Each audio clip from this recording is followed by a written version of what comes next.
بتسهر؟ ايوه بتسهر يا منعم، وبترقص مع السحت يا منعم، وقدامي يا منعم، وانت عارف كده كويس.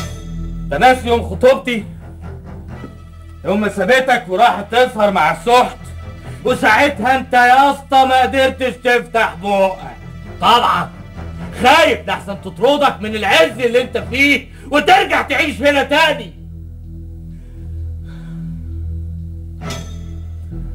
بقى ده منعم اللي انا سبته ورحت احارب برضه، ارجع الاقيه كده؟ الاقيه مش اخويا؟ مين قال يا يوسف ان انا مش اخوك؟ لا مش اخويا يا منعم، ولا يمكن تكون كده وتبقى اخويا. بص يا منعم، بص، انا استحملت كل العذاب ده من غير ما اضعف ولا اقول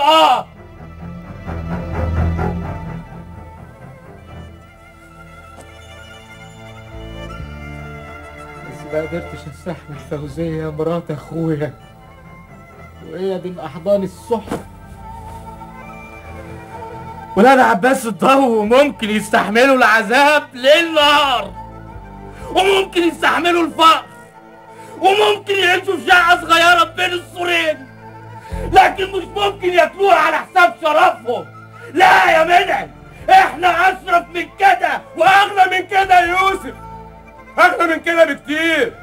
احنا لينا نص فلوس بنت فراويله. مش عايزينها يا اخي، مش عايزينها، الا ما جلناش وراها واحنا زمان بشرفنا، هنبيع شرفنا عليها دلوقتي عشان ما يضحكش عليا اول وتاني يا يوسف.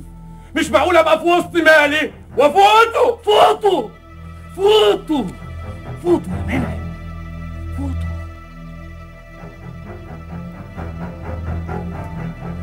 فوتوا يا اخي، فوتوا، هات كرامتك وعيالك وتعالى عيش في وسط اهلك. مستني ايه؟ مستني لما تسيبك وتخلع مع السحت؟ السحت اللي احنا مش عارفين جاب الفلوس دي كلها منين؟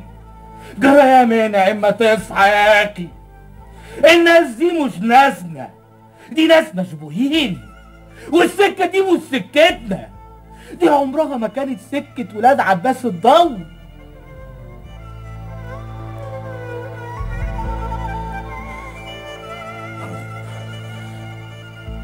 حاضر يا يوسف، انا هجيب كرامتي وبيتي وحقي كمان.